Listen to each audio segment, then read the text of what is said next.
I like to share 8 things you may not know about Memorial Day.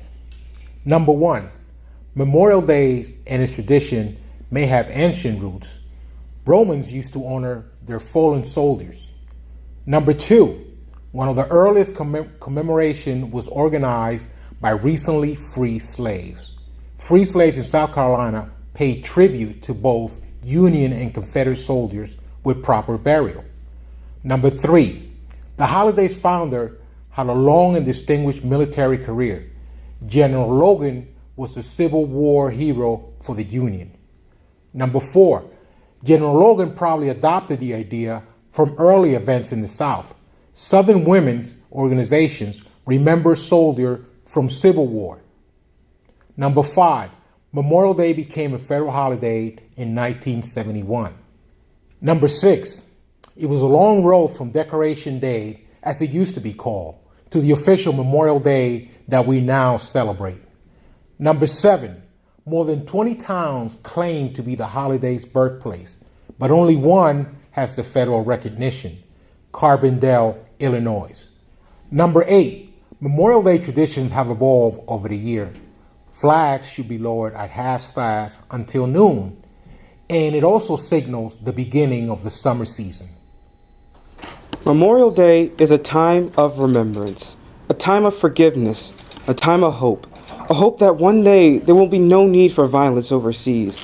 One day where parents won't have to worry about their children not coming home from serving in the military. One day when the world will truly learn how to love one another. However, this Memorial Day, I choose to recognize out of the many individuals who served, those that were particularly young, like me, full of life, purpose, and prosperity. These young adults, while some willingly, others were drafted, joined the fights, not knowing of their return. The young heroes of history who used their lives to protect everyone else, the future doctors, nurses, actors, engineers, singers, lawyers, technicians, they all gave up those goals for a greater purpose, so that you and I could fulfill ours. Their names sit on the walls around us as a reminder for what they did for us, as an inspiration for us to do things for more than ourselves, and a hope that things can and will be better. When we recognize and remember these individuals, they each have a story to tell. It starts with high school anecdotes, from dates to prom, to exciting escapades of training, and the draft, to the horrible tragedies of lost loved ones, and to even themselves. Each person, no matter what size, rank, color, gender, gave their all in the war and pushed themselves hard to give back to the country that gave them the sweet memories to go back to.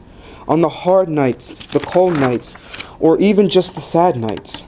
These stories that this youth contains started out with being no different than you and I, but they did so much more. It makes me think, have I done all that I could do for myself? Thinking back to this Memorial Day, it's a lot more than just remembering and reverence. It's also about giving back in any way we can. Not just going to fight, but staying and helping one another in our homeland.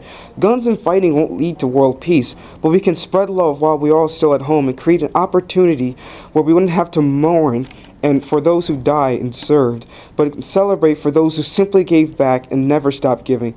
Just like these people who never stopped giving, not even by their dying breath. Ladies and gentlemen, please direct your attention to the center of the gathering. You may have noticed the table set before you.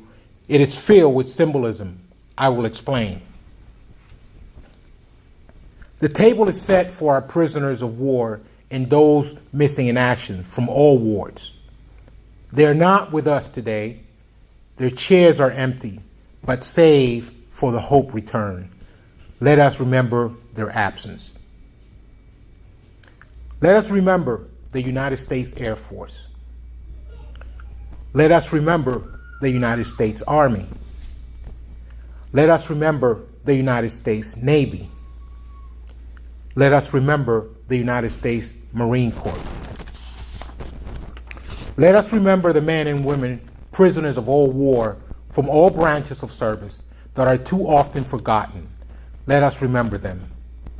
The tablecloth is white, symbolizing the purity of their intentions to respond to their country's call to arm, so that their children could remain free. Remember. The lone candle symbolizes the frailty of a prisoner alone. trying to stand up against his oppressor. Remember. The black ribbon on the candle reminds us of those who will not be coming home. Remember. The single rose reminds us of the loved ones and families of comrades in arms who keep the faith and wait for their return. Remember.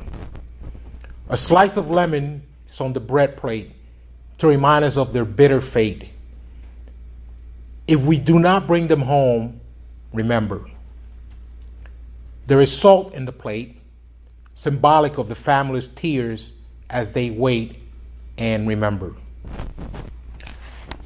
The Black Bible reminder of the bonds between the prisoners and their faith, which shall endure forever in their hearts. Remember. As we look upon the empty table, do not remember ghosts from the past. Remember our comrades. Remember those who depended on the battle. They depended on us to bring them home.